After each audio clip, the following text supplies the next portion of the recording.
Bom, agora a gente vai para o quarto passo, que são os repertórios.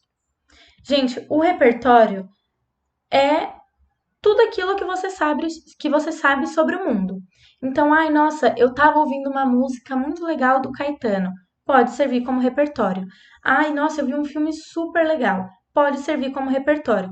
Tudo pode servir como repertório, desde um livro até uma reportagem que vocês viram. Desde que vocês saibam contextualizar com o tema. E a detalhe, prestem atenção, vocês não podem de forma alguma utilizar experiências pessoais como repertório. Por exemplo, ai, nossa, ontem eu presenciei um caso de racismo na minha escola. Então, mas isso não é algo público. A menos que esse caso de racismo tenha saído num portal grande, tenha virado uma notícia, você não pode usar como repertório, porque é uma experiência pessoal, tá? Então, prestem atenção nisso. Bom, então vamos lá. O primeiro passo para a gente usar os repertórios é listar esses repertórios. Então, você está lá planejando a sua redação e você pensou: nossa, eu posso usar que a primeira exibição pública do cinema foi em 1895 na França. Anota lá esse repertório. Nossa, lembrei da Constituição de 1988. E aí você anota. Aqui eu listei 6. Claro, você não precisa utilizar esses 6, até porque no exemplo que eu vou pegar da redação a gente não vai utilizar todos. Mas é importante que você tenha uma variedade grande, porque às vezes um repertório que você pensou talvez não encaixe muito bem. Então, é isso. Ah, uma dica. Percebem que esse repertório foi tirado lá do texto motivador 1? Vocês podem fazer isso, desde que vocês saibam contextualizar novamente. Nunca peguem um trecho igualzinho dos textos motivadores. Então, peguei daqui até aqui e coloquei no meu texto. Não façam isso, porque isso é plágio, tá? Não pode copiar nada dos textos motivadores. E vocês vão entender melhor como foi utilizada esse repertório. Bom, depois disso, vocês vão fazer o quê? Selecionar esses repertórios. Então, vocês vão dar uma enxugada. Vocês perceberam que a gente tinha 6 e agora a gente só tem 3 repertórios que a gente vai de fato usar?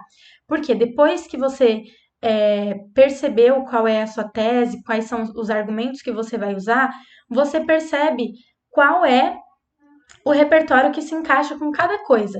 E aí você vai definir isso também. Então, aqui, ó, esse repertório que fala da Constituição de 88, eu vou colocar na introdução, tá? Isso é planejamento. Você já tá pensando aqui, ó, na sua cabeça como vai ficar a estrutura da sua redação. Então, vou colocar aqui na introdução. Esse repertório aqui do quarto de despejo da Carolina Maria de Jesus, eu vou colocar na segunda argumentação do desenvolvimento, ou seja, no terceiro parágrafo, que vai ser o segundo parágrafo de argumentação. E aí, esse repertório do sociólogo Sérgio Buarque de Holanda, eu vou colocar na primeira argumentação, ou seja, no primeiro parágrafo de desenvolvimento. E é isso, vocês vão dar uma enxugada, ver quais vocês vão usar e onde vocês vão usar os repertórios. Atenção, prestem atenção nisso. A tese é o que vai guiar os argumentos, ou seja, escolha preferencialmente 2 pontos a serem discutidos para serem os 2 parágrafos de desenvolvimento. O que isso quer dizer? Vocês lembram que lá na tese eu coloquei dois pontos de vista, a segregação espacial e a concepção cultural? Isso vai ser o guia para o meu parágrafo, para os meus 2 parágrafos de desenvolvimento. Então, no primeiro parágrafo eu vou falar de segregação espacial. No segundo eu vou falar da concepção espacial.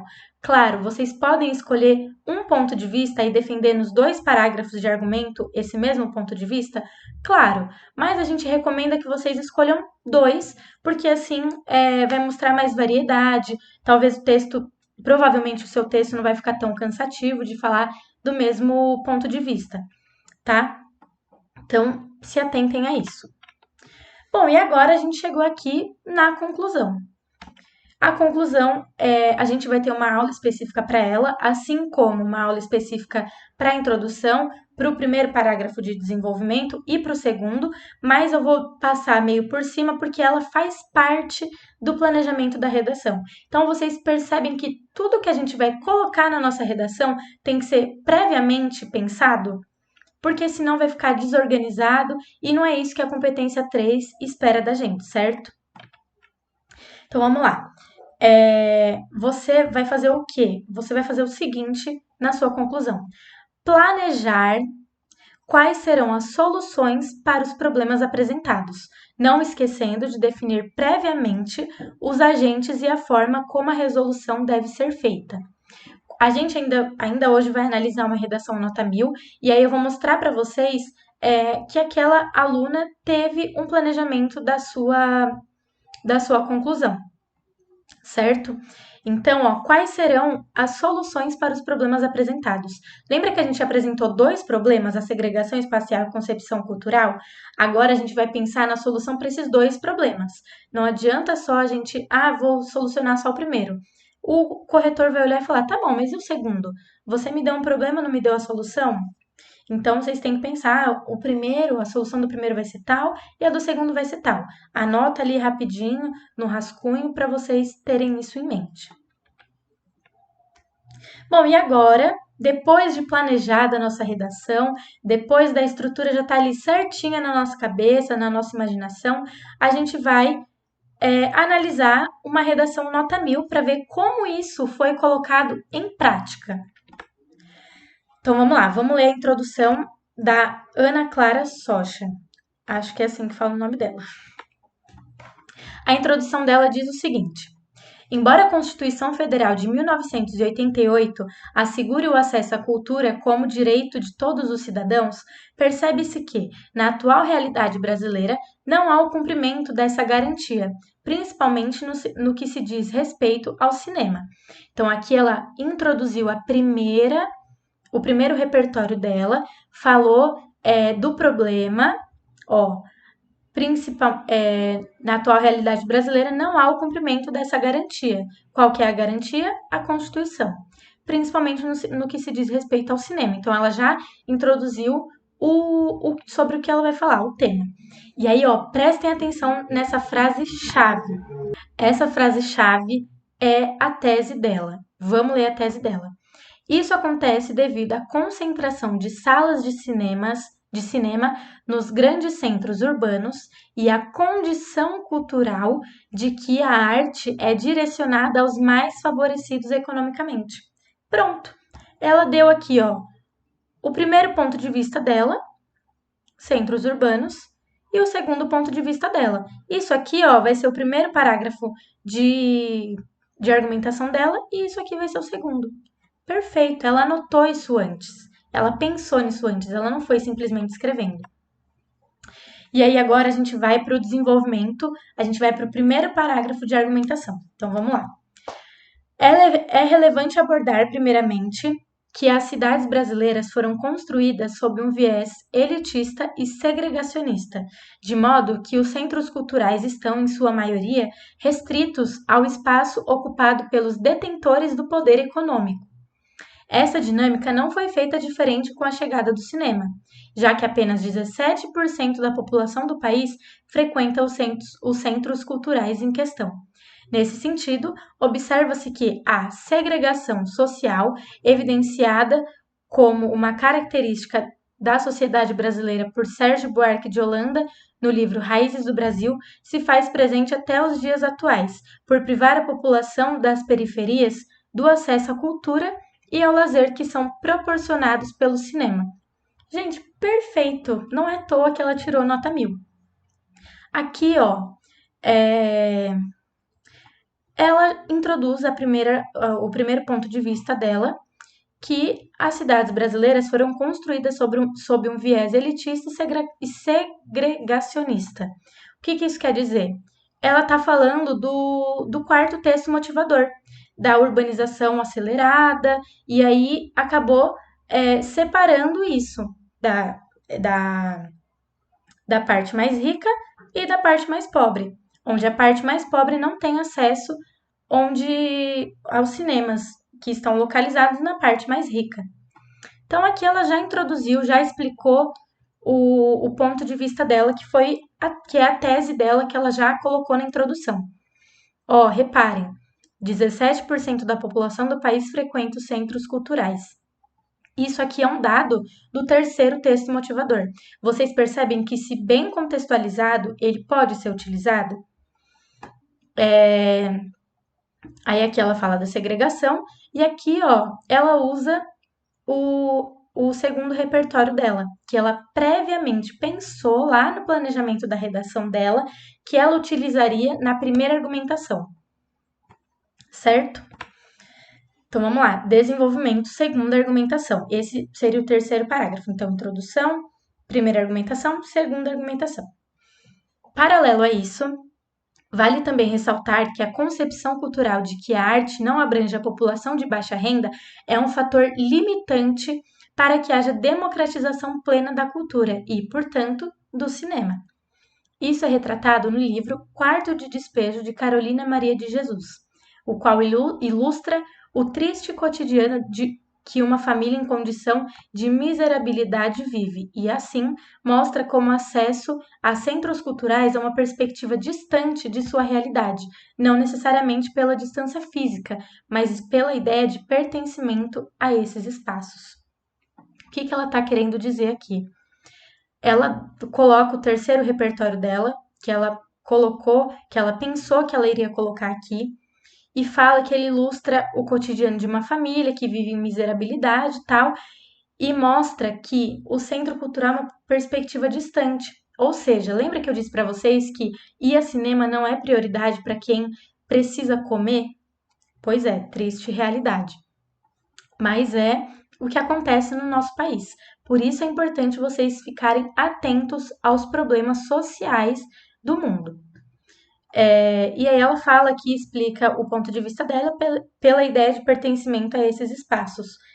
Então, assim, perfeito. Apresentou o segundo ponto de vista dela, que faz parte da tese, colocou o repertório e explicou o porquê, o motivo dela achar isso. E validou, claro, com um repertório maravilhoso, inclusive. Bom, agora a gente chegou na conclusão. Vamos lá, então, ler a conclusão dela. Dessa forma, pode-se perceber que o debate acerca da democratização do cinema é imprescindível para a construção de uma sociedade mais igualitária. Nessa lógica, é imperativo que o Ministério da Economia destine verbas para a construção de salas de cinema, de baixo custo ou gratuitas, nas periferias brasileiras por meio da inclusão de seu objetivo na base de diretrizes orçamentárias com o intuito de democratizar o acesso à arte. Além disso, cabe às instituições de ensino promover passeios aos cinemas locais, desde o início da vida escolar das crianças, mediante autorização e contribuição dos responsáveis, a fim de desconstruir a ideia de elitização da cultura, sobretudo em regiões carentes. Feito isso, a sociedade brasileira poderá caminhar para a completude da democracia no âmbito cultural. Gente, lembra que eu falei que vocês precisam achar a solução para os dois problemas? Foi exatamente o que ela fez aqui. Exatamente, ó. Aqui, até esse ponto, ela fala sobre a solução para o primeiro problema que ela apresentou. Lembra do primeiro parágrafo de desenvolvimento, de argumentação? E aí ela descreve aqui, ó, fala do Ministério da Economia, diretrizes orçamentárias. Então, ela descreve, ela previamente pensou nos agentes, em como tudo isso ia funcionar. E aí, depois, a partir daqui, do além disso, ela dá a solução para o segundo problema apresentado por ela, que é, enfim, promover passeios em cinemas, enfim. E aí, com isso, ela explica, ó, a fim de desconstruir a ideia de elitização da cultura, sobretudo em regiões carentes, que foi o que ela disse, que a cultura tem uma ideia de que só serve à elite, só a elite pertence a esses espaços culturais. E aí ela explica que não, que fazendo isso, o problema que ela apresentou não vai mais acontecer. Bom, gente, então, visto tudo isso, eu coloquei aqui num esquema um resumão de tudo isso, né? Porque eu sei que deve ter muita informação na cabeça, tá? Ai, meu Deus, por onde eu começo? Então, eu deixei aqui um mapa mental, um esqueminha para vocês, inclusive, tirarem print, para deixar lá de fundo de tela lá no celular e olhar todo dia, de como vocês vão fazer. Então, vamos lá, só recapitulando. Identificar o tema, ler os textos motivadores, analisar as principais ideias e o recorte temático. Segundo passo, a tese, definir a tese que guiará os argumentos, que foi o que a gente conversou. Terceiro passo, repertórios, listar e selecionar os repertórios que serão utilizados. Conclusão, solucionar os problemas apresentados contendo o que se pede em uma conclusão, que são os agentes, enfim, toda a explicação da conclusão. Bom, então é isso. É isso que a gente viu na aula de hoje. Espero que vocês tenham entendido. Espero que vocês tenham entendido. Eu vou deixar anexado aqui um tema de redação para vocês praticarem o planejamento da redação de vocês. Então, vocês vão ter que fazer esses passos aqui para vocês poderem planejar a redação de vocês, tá? O tema, para facilitar a vida de vocês, vai ser aquele que eu dei o exemplo, não lembro de cabeça agora, sobre o trabalho, a dignidade humana, para já dar uma facilitada. Como provavelmente é a primeira vez de vocês fazendo isso, eu peguei um que eu já dei uma breve explicadinha, tá? Então é isso. Pratiquem muito o planejamento da redação, porque é assim, crucial, pode ser decisivo na hora de você tirar uma boa nota ou não na sua redação. Bom, gente, então é isso. Essa foi a aula de hoje. Eu espero muito que vocês tenham gostado, que vocês tenham entendido, que tenha ficado algo mais dinâmico, mais prático, que é como eu sou, como eu entendo, tá? Então é isso. Se vocês tiverem alguma dúvida, não esqueçam de deixar lá no nosso fórum, que os nossos monitores vão tirar as dúvidas de vocês. E, bom, espero que vocês vão bem na redação, porque depois disso não tem como ir mal. E aí eu deixei aqui esse meme só pra gente dar aquela descontraída, né? Eu, depois de saber o segredo, para tirar 1000 na redação. Mó paz. Bom, então é isso, gente. Um beijo, até a próxima aula.